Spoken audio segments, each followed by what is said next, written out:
Hi guys, welcome to part 3 of my series of September, starting university, getting prepared to start your nursing degree. Part 1 was 10 tips about starting your nursing degree, and part 2 was about basic maths that you should know before starting university to kind of prepare you for doing medication calculations and kind of nursing maths. So if you haven't checked those out, you can go back onto my channel and check that out. But today, as you've seen, I am going to talk about 10 things that you'll need to take with you on placement. So let's jump right in. Number 1 is really comfortable, sturdy shoes. Now you might have to spend and invest in these shoes. They're quite a lot of money, sometimes 60, 70 pounds. Go to Clark's or somewhere like that. Get ones that are really good for walking. They need to be fully covered, all your toe and foot, so that if you drop a sharps, it's not going to penetrate and stab you in the foot, or if there is blood or vomit, that's not going to get through and into your feet. And they need to be comfortable so that because you're on your feet for 12.5 hours. So it's really worth just spending the money, and those shoes will last you for years. They'll last you definitely all through university and probably beyond as well. So invest in a really good pair of nursing shoes. Number 2, might seem quite obvious, but pens, and lots of pens, because you will lose them. Is the bane of every nurse's life that you put a pen down, it goes missing, you lend someone your pen, they never give it back. So just have a pen, have a few spare pens in your pocket, have a few spare pens in your bag, so that if you do have 3 pens in your pocket and they all go missing in the shift, you still can get some pens from your bag. Number 3 is a calculator. Now in university, you'll be taught to do drug calculations without a calculator, and that's really important, and in placement you'll be asked to do that as well. But there are some things that are really difficult to work out without a calculator, and there are definitely some things that you're not necessarily going to be expected to do all in your head. Things like fluid balance and kind of adding things up for the day. You know, it is long addition, you can do that in your head. They might sometimes ask you to do it just so that you can prove that you can do it. But to be honest, everyone really uses a calculator. And don't make the same mistake as I did by washing your calculator with alcohol wipes, because alcohol wipes are full of sugar and they make all the buttons stick, so then you can't push them.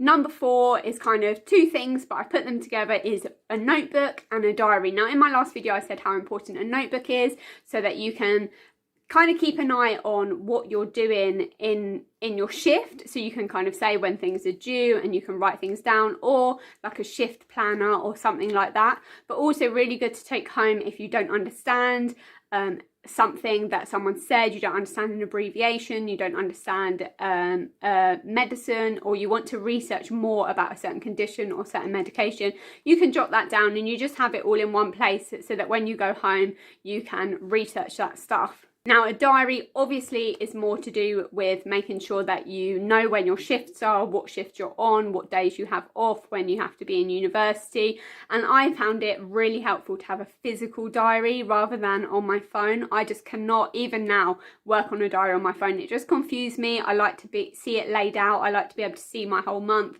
I like to be able to write things down and write information that I need, like addresses. And then what I would do is, when I had my kind of first shift and I called the hospital up and I got all that information, I would put that in my diary as well, the address, what time I start, what I kind of need, like anything that I might have asked the placement beforehand, I just jot it right down where my shift is in my diary. Number 5 is a water bottle and food. So again, it's kind of 2-in-1 thing, but really the same thing. Water is so important. I, on my first and second placement, used to get really bad migraines, really dehydrated. It's a common nursing thing that we get dehydrated because we're so busy, we forget to drink, or we don't want to be going to the loo all the time because we're so busy. But it's really important to drink to be able to kind of stay healthy, look after your kidneys, but also prevent those migraines, prevent that exhaustion. And food as well. I found that I got so hungry on shifts. I have a really fast metabolism anyway, so I needed lots and lots of food. So I wouldn't usually have breakfast before my shift because I was there at kind of leaving leaving the house at 6:30 in the morning, and I couldn't really eat at that time of the morning, so I would take breakfast there. So as soon as I got there, I'd get there early, have a cup of tea, have a slice of toast or whatever I took, a cereal bar or whatever. I would then have a morning snack, I would then have my lunch, I would then have an afternoon snack, I would then have food to take with me on my way home, and then I'd have dinner when I got home as well. You get very hungry. It's a very active job, and it's better to have too much food that you have to take home. I would literally almost take like a whole picnic box full of food. It's better. You don't want to be hungry, and you also don't want a situation where you have to leave and get food from the shop, because it's, one, super expensive, and sometimes there's not actually a shop in the proper hospital, and you have to leave the building, which means you'd have to get completely out of your nursing uniform, then get completely back in it just to buy more snacks. So just take lots and lots of food and refill your bottle and drink lots. Number 6 is a stethoscope. Now, some people will say, oh, you don't really need a stethoscope, we're not doctors. But actually, it's such an important part of nursing care to be able to listen to chest sounds, to know what you're hearing. Now, even in your first year, you can practice that. You're not expected to get it right every time. But in my first year, I remember being assessed on breath sounds, and I would kind of say, oh, but we're not supposed to do that until third year. But they would kind of say, well, so what? I'm asking you to do it now. So it's really good to have your own stethoscope. They do have stethoscopes in the hospital, but 1, good luck finding one. 2, they're not that good. They're kind of the cheap ones. And I, actually, it was a birthday present. I got a Littmann, which is expensive. It's sort of 70 or 80 pounds for kind of the cheaper end of them.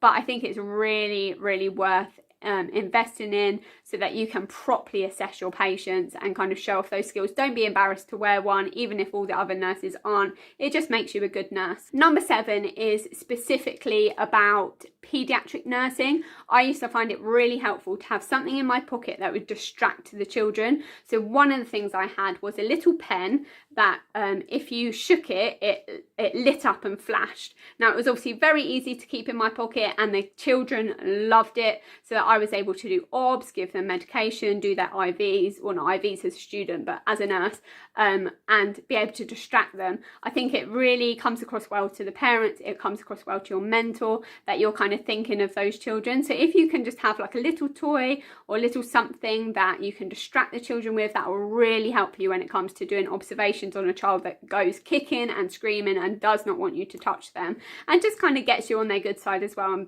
builds up that rapport with a child. Number 8 is a pen torch. Again, you will find these on placement, but good luck finding one. They run out all the time, and so it's good to have your own. It's really important for neurological assessment, and it's just good to have one in your pocket just in case. Number 9 is a fob watch. Now, you can get a variety of fob watches at a variety of different cost points. I would not spend lots of money on a fob watch. Likelihood is it will get broken, it will get lost, you'll accidentally put it in the washing machine with your uniform, and there's no point spending loads of money on one. One thing that I found really helpful with fob watches are ones with a little button on the side that can light up when you're on a night shift. That's really helpful. Or ones that glow in the dark. But my one glowed in the dark as well, but it still was helpful to be able to just click that button, see the light come on, and be able to do the observations in the dark without having to turn the light on and disturb the patient. Those ones are really good and not too expensive. And lastly, number 10 is hand cream. You'll be washing your hands lots and lots and lots, and your hands get dry and chapped, especially when you're not used to it. It's horrible wearing hand cream when you've got to get gloves on, so you'll kind of learn when to put hand cream on, when not to. It's best to do it in your break so it has a bit of time to dry off, but definitely just cream your hands as much as possible. Prevent that eczema, dermatitis, cracked, sore hands, because it will come. And so just having like a miniature in your pocket so that you can just squirt some hand cream on and be nice and moisturized will really help your hands out. So that's 10 things that I think you should have when you first go to placement in your first year of university and all through university and as a qualified nurse. So I hope that's helpful. I hope that gives you some ideas, and good luck with your nursing degree, and I'll see you in my next video, which will all be about abbreviations and acronyms that you should know as a student nurse. Thanks very much, guys. See you in my next video. Bye.